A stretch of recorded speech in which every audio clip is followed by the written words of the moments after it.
So the oral exam, traditionally, we had done a scenario-based exam. So these were cases that were similar to what would occur in practice, but they were in some ways artificial.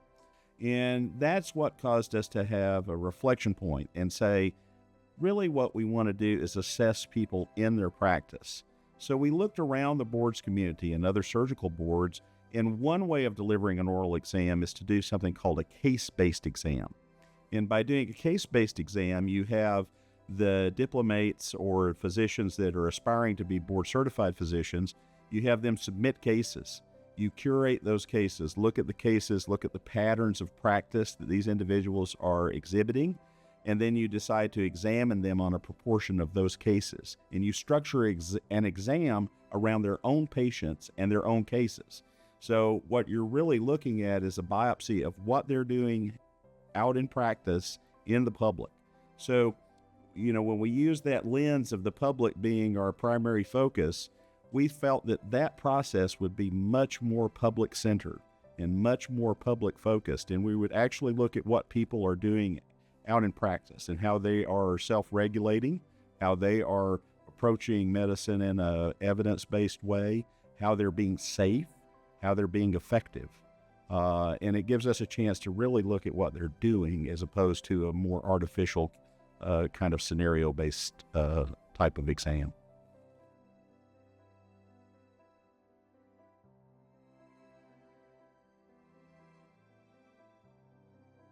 Well, I think the first thing I would say with that is it's a journey.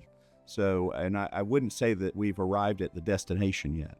But what I would say that I'm very proud of us doing is being very intentional about it. So there's a lot of evidence that having the physician workforce reflect the population of patients that it serves does a lot to help the health of those populations. So if we are reflective of the population we live in, the community we live in, we build trust with the community, we understand the community better, and actually health outcomes are better. So that's what we define as health equity. So the board can't really create health equity, but what we can do is begin to have a board that reflects society a little better. And we're looking at the interest of people in a different way. We're looking at fairness in a different way, and we're meeting people where they're at. And so we've begun in our entire volunteer community making that a factor of our assessment. We want high quality people who are volunteers, very knowledgeable people, but we're wanting to absolutely increase people from all communities in the broadest sense of diversity. People from rural America, people from private practice, people from academic practice, women, underrepresented in medicine, minorities.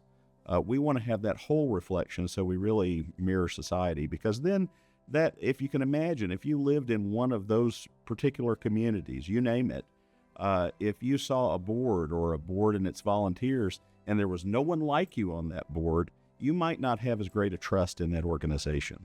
So we feel that it's fundamental in order to have public buy-in and to have really legitimacy as an organization that we need to reflect a broader society.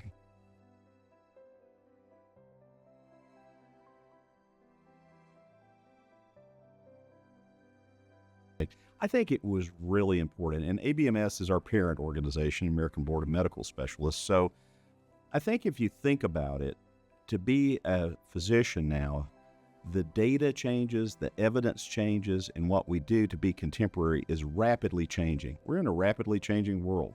Medicine is even changing probably a little more rapidly in some ways than the rest of society in terms of knowledge, skills, technology, the way that we treat patients, assess patients. So it's important for us to know that to be an effective, safe, and competent physician over your lifespan, you have to continue learning. So what the board can do is really make sure that we're reassessing people, make sure people are staying contemporary, and doing it in a good way, learning in a good way. Our obligation is twofold in that regard. I think one is to do the assessment itself, to make sure people are doing it, but also to take those assessments that we're doing and say, are there areas that we need to improve as a specialty? Are there opportunities we have to improve as a specialty? So we can also use these assessments in continuous certification to drive practice in what we feel is the best direction to help the public again. And it's again where you're being public centered, you can absolutely see where there are holes or problems, and then you can address that and encourage the educational enterprise throughout otolaryngology head and neck surgery to develop educational materials that help improve the specialty.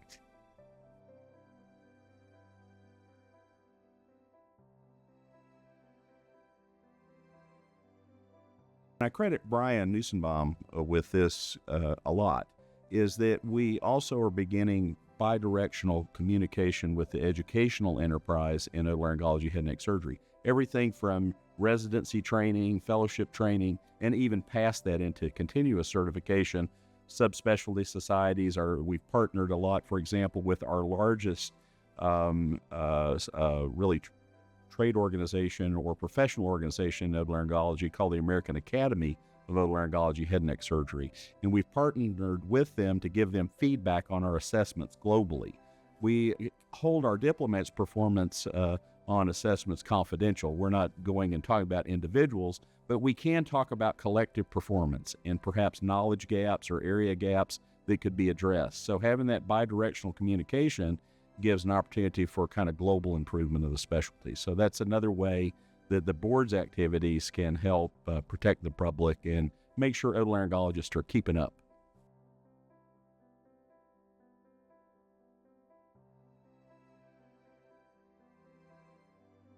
Well, first of all, it was done on about every 10-year cycle. And we felt that that was really an occurrence in time. 10 years would elapse between periods, and then it was a very high-stake examination. So in some ways, there was a cut score, pass and fail, but you didn't have any determination for 9 of the 10 years of how you were going to do or how you could do or what the outcome might be.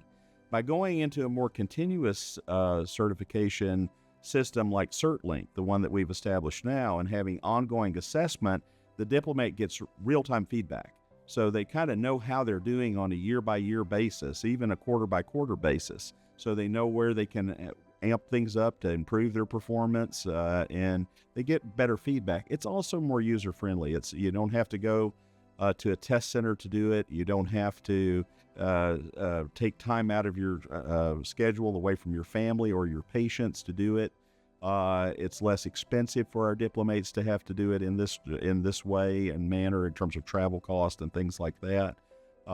So I think it's more user-friendly to our diplomats. We also, when we were entertaining this, we borrowed some of our other board communities' best practices. So the anesthesiology board had done a lot of work in this direction, so we adopted some of what they did, modified it, and then we got a lot of bidirectional feedback to say, how does this work for you guys? So we really adopted CertLink and have gone into this kind of online portal-based distribution of questions on a quarterly basis. We have both a participation and a performance standard that is associated with that program. But we've had high levels of buy-in from our diplomats. And even the people on the board, I was one of those lifetime certificate guys. So as board of directors and people who are participating in our board, we voluntarily all go back into CertLink, into continuous certification. And that's important too, because we shouldn't be imposing a standard on our diplomats that we aren't willing to do ourselves.